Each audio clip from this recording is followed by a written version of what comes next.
Nod or shake reviews. Willie nod or Willie shake. Yeah! Spoilers. This review contains spoilers. So if you're not about spoilers, click away.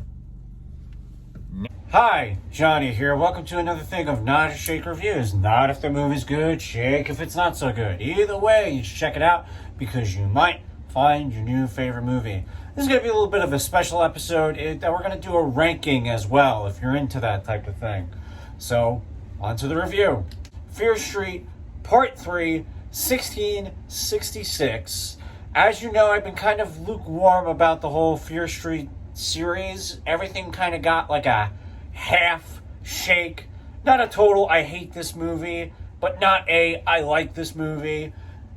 With that in mind, Fear Street Part 3, 1666, I give a nod. I actually loved this movie. It was very enjoyable. The third one made me like the first two a little bit more. I don't know if I would give it a nod. I think I would have to rewatch the franchise back to back, because even watching this one, there are a few things I was like, oh, that's the thing from the first one.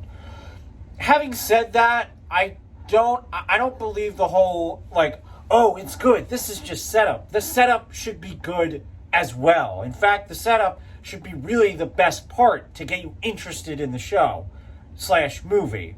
I know a lot of people are like, season 1 sucks, but oh man, season 2, that's when it gets good. I feel like that's a weird way of advertising a show or movie. I do it too. I think everybody does it. But yes, basically what I'm saying is the third one made me appreciate the first two a little bit more. Let's talk about some good stuff.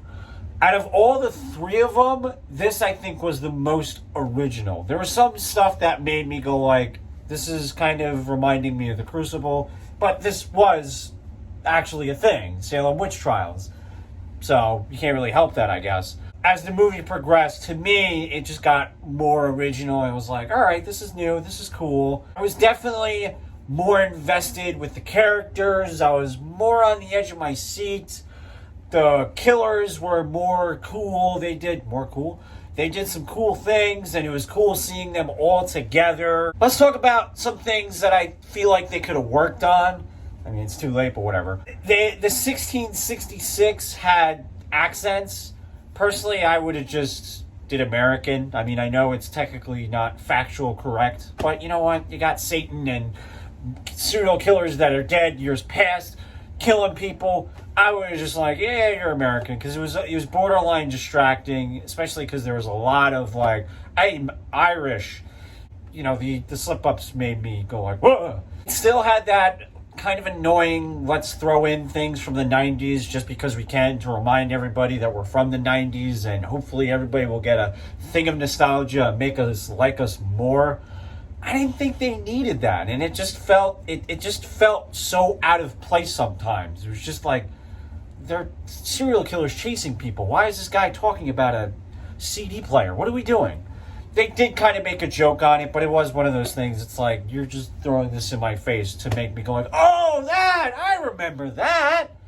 So that was a little distracting. The reveal was a little, I guessed it maybe a half hour into the movie, so when it was revealed, it was kind of like anticlimactic. I don't know if that's just because I knew it, but when you found out, it was just kind of like, okay. Overall, with these stupid minor grievances that really don't matter, I really enjoyed myself. I kind of tried not to rewatch things as much as possible because I want to watch new things as much as possible. But maybe during Halloween, I'll have a rewatch and see how I feel about the movies then. And maybe with the knowledge, I will like them more. Now, let's rank these movies. You probably have a somewhat of an idea if you've watched these reviews. But anyway, the ranking. Number 3. Fear Street Part 2, 1978. I feel like out of all of them, this was the least original.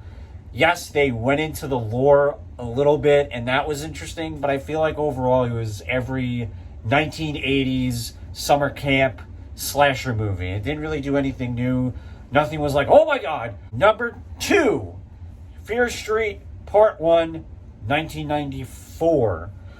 It introduced the idea It had some kind of surprising moments when I think Kate gets killed by the bread maker. I was legitimately like, oh my God, that's terrible. Just because at that point, as an audience member, for me, not really, but you're invested into these characters, and to see them be killed, like, with a half hour left of the movie, it is a little surprising, I guess, and especially in such a brutal way. So that's one of the highlights of that movie, and that's why it got the number 2 spot.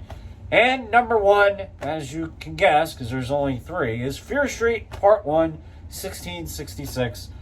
I just genuinely had a good time watching this movie, and I would watch it again, and it made me appreciate the other 2. Alrighty, that's my review, that's my ranking. Let me know in the comments what you thought, what's your favorite, what's your ranking, da-da-da. Thanks for cringing. I will see you next time. Bye. Thanks for cringing.